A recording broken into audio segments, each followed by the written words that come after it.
guys, and welcome back to the Motor Recon podcast. I'm your host Adam. I'm joined again today by Rob and Christian.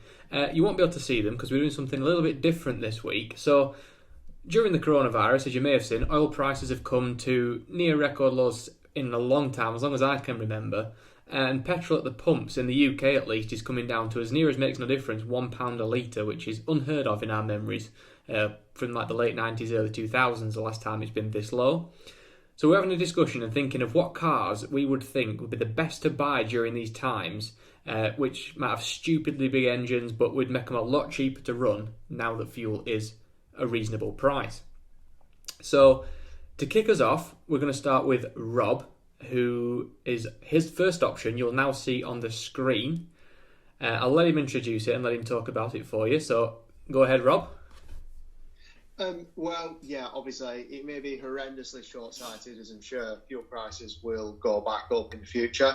But my first choice is BMW M5, and in particular, it's the M5 with the 5-litre V10, which was Formula One derived, I believe. We've decided to choose a touring version of this, probably the rarest version of this particular generation of M5 out there. So it is practical in a lot of ways. It is an estate after all. They had a little over 500 brake horsepower, I believe, in their highest setting. I think they've aged rather well. I know people criticise them for their looks when they were new, but I don't really see it, to be honest. Well, I don't see the hate anyway.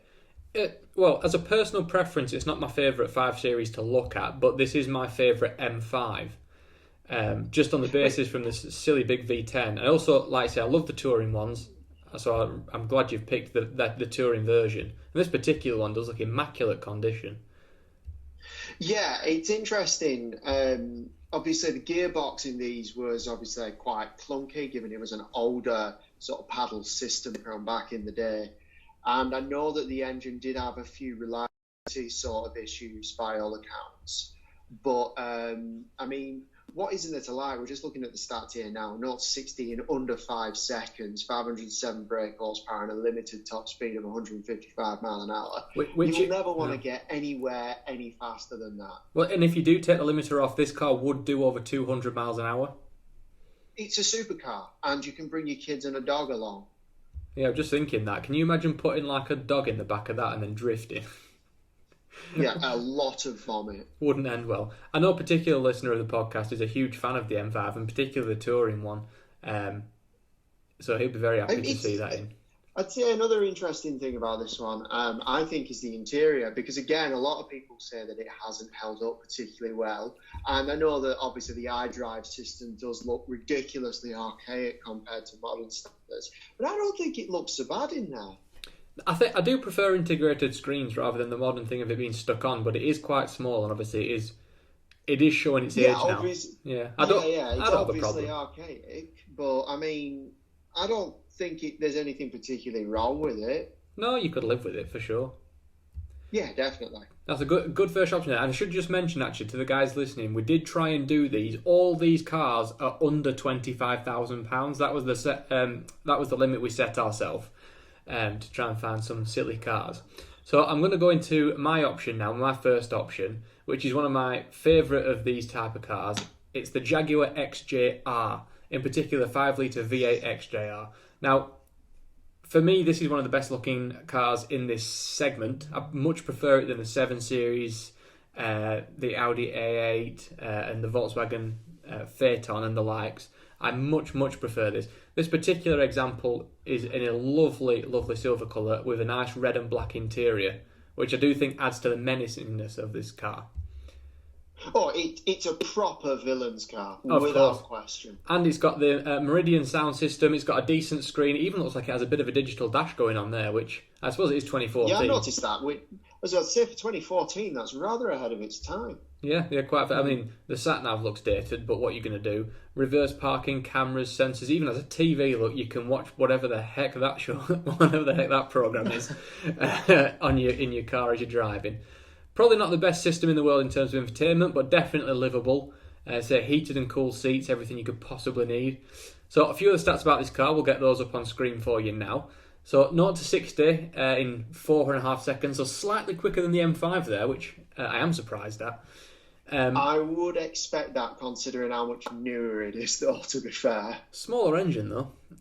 542 brake horsepower, 174 miles an hour top speed, which is certainly nothing to sniff your nose at. Now, I believe these were supercharged, weren't they, Adam? They were indeed. That's just cool. And I love the sound of a whining supercharger. Even a surround sound in it. All glass roof like your M5 as well, so that's just going to make the car feel a bit more life. You're getting a tremendous amount of car for £22,000 there. I know, it's unbelievable. Look at the size of the boot as well. It might be hard to get a few square items in, but it's a big car. Automatic boot as well. Doesn't the Prime Minister bomb around in an XJ? Yes, I don't know if it's an R, but it is certainly an XJ. It might well be. It might be, an R underneath with just the sedate body on top. Yes, probably a fair point. Right, Christian, we're going to come on to your first option now. And this one is there on screen for you now, so if you want to introduce that. Yeah, so I've chosen a Mercedes-Benz SLK, an AMG. There were many of these on Auto Trader for under 25 grand. I've gone for this lovely cream coloured one. It's done 31,000 miles. It's 5.5 litre, 2 doors and 2 seats. Just briefly on the performance. After you've had a nice little look there. I'm going to say, I'm just flicking through some of the things. I love the interior. Anyway, right, let's go on to the... Well, it matches the Jaguar you just put up, black and red. It does. We could have a nice two-car garage. But it doesn't match it for performance. It's actually quite a bit down on it. So you've got a 64.6, but the top speed of 155. Not that you'd need to go over that, but yours was 170 odd, wasn't it? Some complaints about this car. The seating position.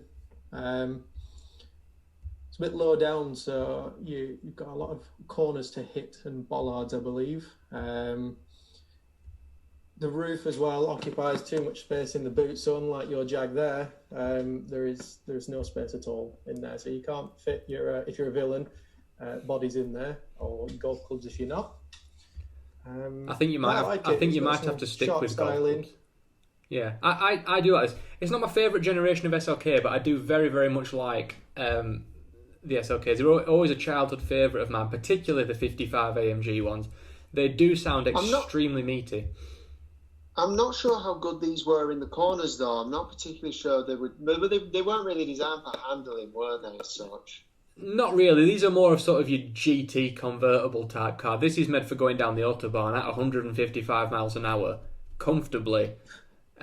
With two of you in it. I think for what it's designed for, I think it's perfect. And I'd say when the sun comes out, you can whop the roof down and crack on and have a good time. And when it's not, you've got a nice hard top glass convertible, so you can still see the elements. You've got a nice airy cabin, but it's also a hard top, so you're minimising the sound from the exterior, which I like. I would say it's interesting, the only SLKs that do interest me are the big V8 ones. Anything below that it's a little interest to me. It's one of those cars, really, that they have a nickname round here. They have a nickname round here. I'm not going to repeat it on air, but I'm sure both of you can figure it out because it rhymes with K. Right, here we are. So here's Rob's second option. So do you want to kick us off with that one? Yep. So again, obviously, given the large capacity requirements of this one, I'm going to go with the original BMW 8 Series. I think it looks better than the new one, to be honest, largely because pop-up headlamps. And this, obviously, it did have a V12, but it's worth noting that you could get this car ranging from a 4-litre V8 all the way up to a 5.6-litre V12. And they actually had 5-litre, 5.4-litre, and 5.6-litre V12 variants. This one, for our budget, is the 5-litre. I think that's by far the most common V12 variant of this car. As you can see, for £12,500, you're getting something that I at least feel is insanely cool. They are very iconic, these cars, and at the moment they are starting to actually creep back up in value, particularly more the higher end big V12 ones than the 5 litres, and also ones in a bit better nick than this one. I was about to say, this one looks like it needs a little bit of work on the interior at the very least, and it has done quite a few miles. But again, as a restoration project to bring it back up to mint, I can think of nothing better, really. Not a particularly fast car given the age of it, 0 to 60, 6.8 seconds, a top speed of 155 limited, and from that 5-litre V12, you're only getting about 300 horsepower. Something interesting about this car, though, the 5.6-litre V12 variant, the engine from that famously found its way into the back of the McLaren F1. Which it did indeed, which is obviously the Le Mans winning car, my favourite car of all time. Yeah. As well. So great choice. Say, if I could have found one of the very largest capacity variants of this for under the £25,000 bracket, I would have chosen that. But I think this is certainly a good choice either way. Yeah, well, I do prefer the original 8 Series and the new one as well. And obviously with this going back up in value a little bit, it probably will prove to be a bit better of an investment compared to the new one. Let's have a look here. So, my next option, probably an obvious option in this sort of class. They do get a bit more hilarious further down the line. But I've gone for a Mercedes-Benz C63 AMG. Now, this is only the 4-litre one, unfortunately. There were a few of the actual 6-litre ones within budget, but I just prefer the interior on this one slightly just to make it a little bit more of a livable car. But this particular one, it's not a bad spec. I consider it fairly subtle of the AMG specs. You could drive that around debadged and I think no one would know any different apart from when they looked at the exhaust. Not at all, no. It's a very, very subtle spec, which I'm kind of into. I do prefer it that way in some respects, if it's a daily car. But also, when you want it to, it will tear your face off. Because, as we will look now, so this one is the 4-litre option, as I've said, 0 to 16, 4.1 seconds, so not slow.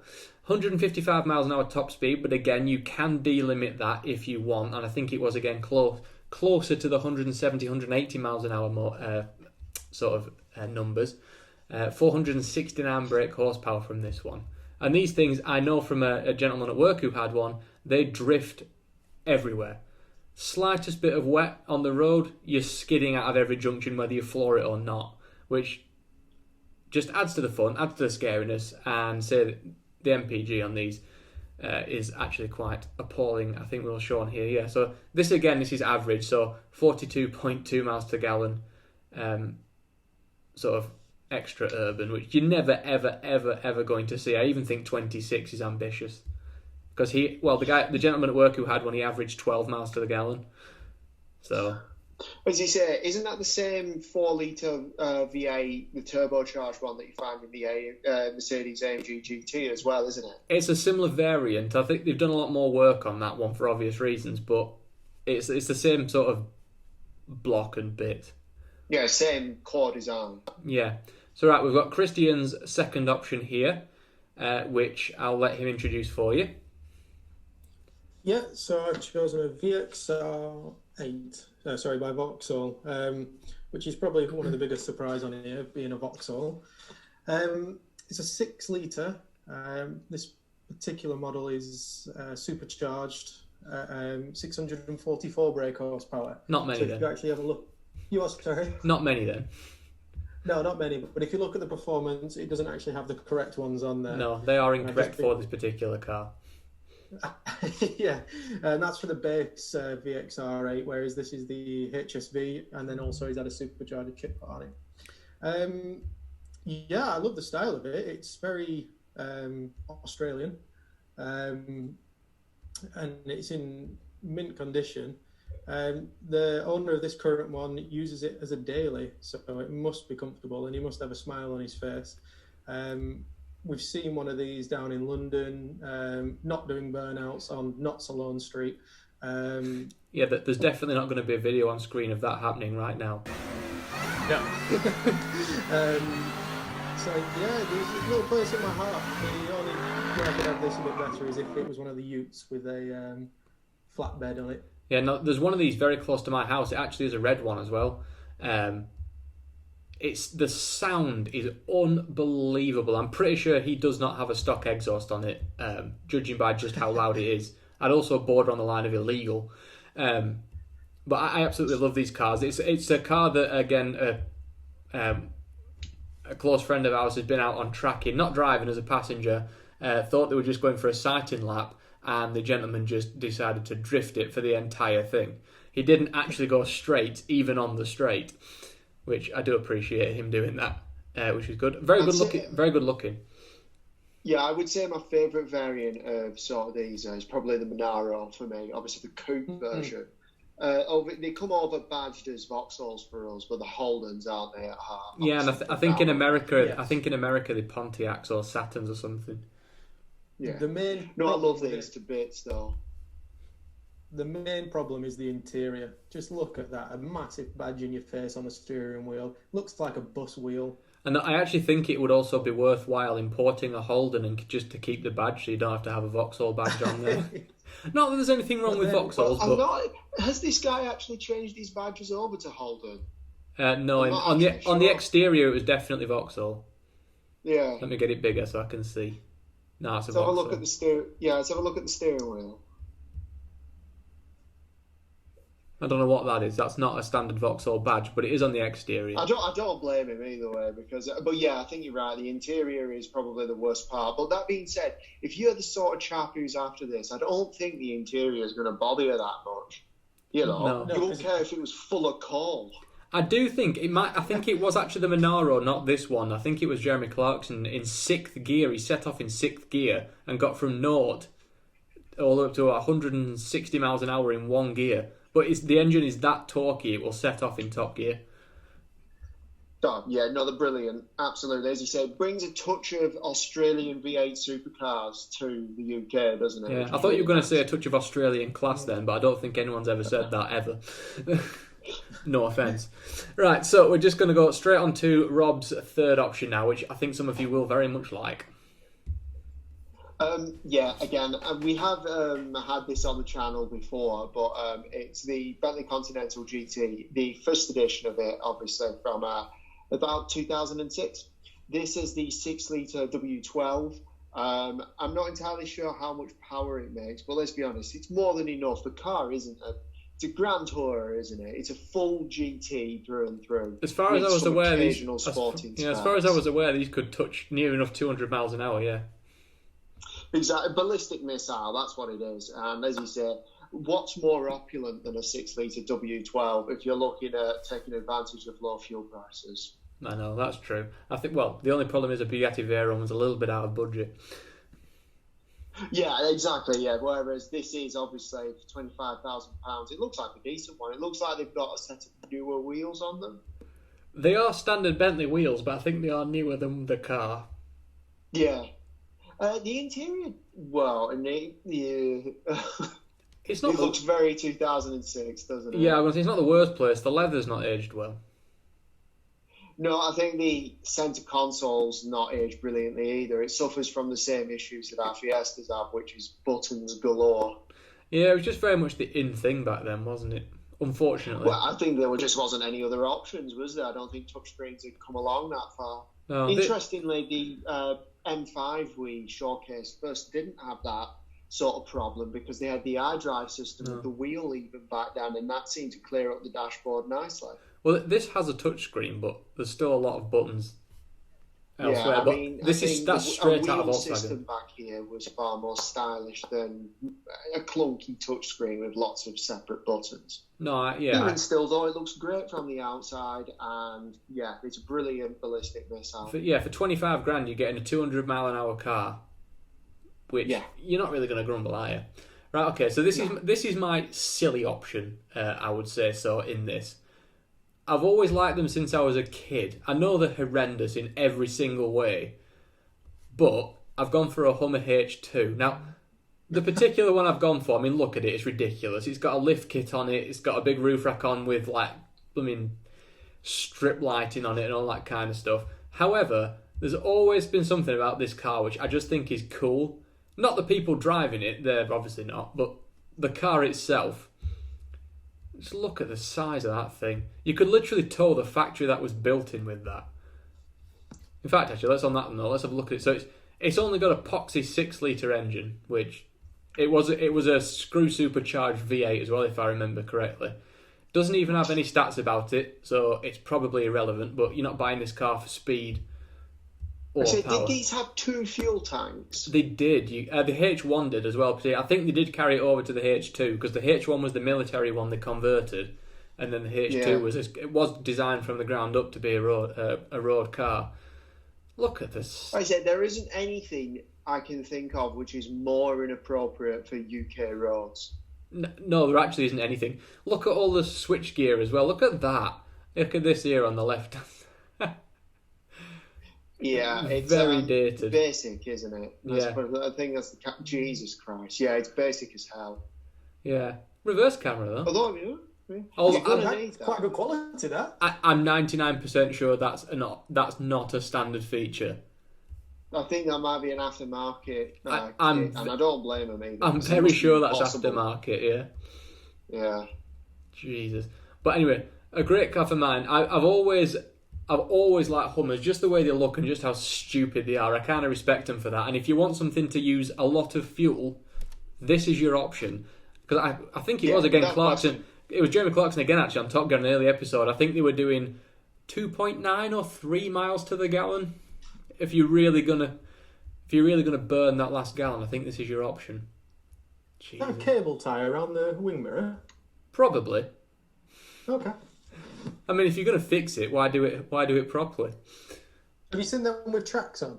I have seen these with tracks on. They are particularly amazing, especially the pickup truck versions of these, with the tracks on all four. That is something to behold. I don't think you can buy them on Auto Trader, though, unfortunately. Right, okay, so we're going to go quickly on here to Christian's third option of the day. So, nice surprise, and not what I expected him to choose, if I'm honest, at all. There we are.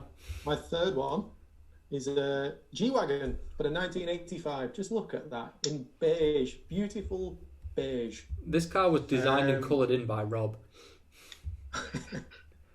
So it's got over 54,000 miles. It's a 2.3 litre, so it's not on your large size, but 125 brake horsepower. To me, it's got a sense of class to it with how it looks. It doesn't look as silly as the new shiny ones. Look at the interior and tell me that's classy. It looks very Cold War.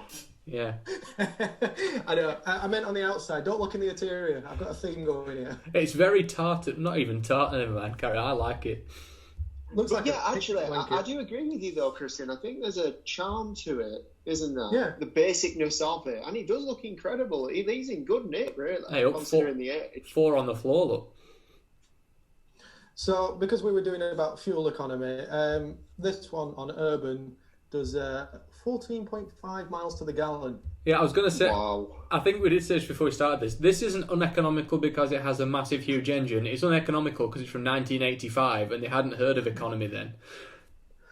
But it's interesting. I saw that though, full low-range gearbox though. It does. Oh yeah, no, these cars were designed as military vehicles back in the day. Mercedes built them for the army, and then a few people decided it'd be a good idea to do a road version of it. You can just imagine the Wild Thornberrys getting out that. Do you know what? I was just thinking of the Wild Thornberrys when you looked at that. For those who don't know, that was a cartoon when we were a kid of a guy with a massive nose, a bit like me, with a silly ginger moustache and hair. He was an explorer. Yeah. Other than the beige, yeah, there's a charm. I quite like that. Do you know what? 25 grand. I'm on your part here. I prefer this than the new one. Oh yeah, hands down. It's much. I prefer it to the new one, definitely. Do we have less ostentatious. Do we have any performance figures? Oh yes, it has no performance. There we are. Oh, it can do a top speed of 94 miles an hour and gets to 60 in a whopping 17 seconds. That is mental. To be fair though, it's got the same power as my 1 litre Fiesta in a car with a 2.3 litre, and it also weighs probably quite a bit. Right, okay. So last options of the day. So we're going to move on to Rob's last option. I get a bit of a special one. I like this. Yeah, it's a DB9. I mean, what more is there to say? 5.9 litre V12 derived from, I think it was a couple of Ford 3 litre V6s welded together. It was. Somehow worked out though. Now, my original choice for this was the DB7, but I didn't realise that for our under £25,000 budget, you can actually get a DB9, which is incredible value, really. And as you say, I think styling and the interior are a huge step forwards compared to the DB7. I think it's a massive leap into the future in that respect. I think they've aged brilliantly. And I'll give you a couple of stats on the performance on this car. So power-wise, it wasn't a huge amount, like you say. 0 to 60 in under 5 seconds, and obviously a max engine output of 450 brake horsepower. Top speed of 186. It's fast enough, and as you say, I think it's more of a GT car anyways. And yeah, for me, I think it's one of Aston Martin's finest. And being able to pick it up for 125 grand is brilliant. It's an exceptionally pretty car. Very, very pretty. Yeah. My favourite feature, the speedometer. Yeah, look sweet. at that. All done, milled out, brushed aluminium inside. That very, very classy. I do love that. Yeah, I would say that, as you say, I was surprised that, considering this one's an example from 2004 as well, they have aged phenomenally. Yeah, no, I agree. Look very, very nice. Right, okay, so my last option here on this one, probably one of my favourite Audis ever made. It's this particular one, the 2007 Audi RS4. Now, this spec, probably not what I would have gone for. I would have gone for it in the launch blue. However, for the money, I am not going to complain at £21,000 for a 4.2 litre V8 Audi. Love the look of these. Very, very subtle looks. This is before they got all aggressive with the big wide body kits and all that kind of stuff. It was slightly wider, just noticeable to those who knew. Most importantly, as you will see down there, 3 pedals and a manual gearbox. Definitely something that I would require in a car like this. Infotainment system is obviously very dated and very old, but you can definitely take that out and put a more modern one in if you want. It's got all your climate controls, everything you would need, so most of the modern creature comforts you'd expect from a car like this, and obviously the earlier ones to have it. Handles very well from what we can see. So let's have a look at some of the particular stats on this car. So 0 to 60 in 4.8 seconds, 415 brake horsepower, and a top speed, again, as always with the Germans, 155. But again, you can delimit that should you want, and I think it was around 170-ish miles an hour. You could probably push it slightly past that. But always been a big fan of these. Yeah, this is absolutely one of my favourite Audis of all time. I would say, obviously, Audi Quattro, for me, the original one, sits at the top of that list, but not far below it. The sort of generation of RS4 sits in there, without a question. And these ones particularly, because they had the proper big V8 engine, they sound incredible again, which is something important to me. MPG-wise, again, I haven't done a few, but yeah, look at that. Urban 13 MPG. Even your best option extra urban's 30 miles to the gallon, which you'll probably get 6th gear on the motorway, just doing about 60 miles an hour. They're not economical. Yeah, but I mean, I prefer the looks of this generation to the latest ones, though, because I think you're right. It's before everything got really aggressive. It's understated. It's, I don't know, I would even go as far as to say sleek. Yeah, I'd agree with that. Oh, what's happening here? It's coming to zoom. There we are, back to that. Get off that. Yeah, so I would agree with that. So let's just move on quickly then to Christian's last option of the night. Very, very classy option here. Yep, so I've gone older still by another 10 years with the Rolls-Royce Silver Shadow. Well in there at just 10 grand, 84,000 miles, 6.8 litre engine. I couldn't find many facts on this. I have found, though, that it was 172 brake horsepower, which is actually quite impressive for such an old car, but it did weigh 2 tonnes.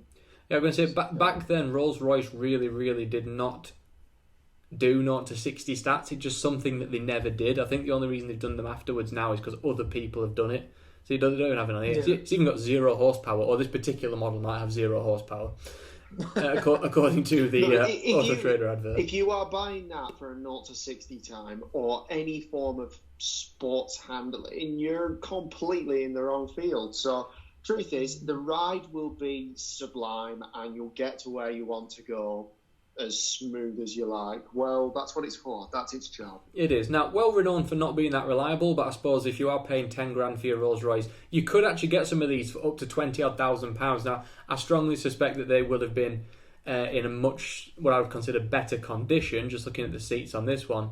But I think Christian thought this might be a good idea because it's so cheap that this actually is a realistic option that a lot of people could actually go and buy. I mean, yeah, it's a bit of a project. And people project, and you can go to some vintage car clubs with that, can't you? Oh, absolutely. So I will round us up there. Just I think it's a good place to just round off after your last car. So that was actually an interesting topic. It was a last minute sort of change, and I'm kind of glad we've done that. We've got a few more lined up for the next couple of weeks. But if you do have any topics that you want to submit to us that we can do for you, by all means, in any of the social media links below, do that, and we will do our best to cover it for you. But if not, we will see you again next week with another topic. Yeah. Bye.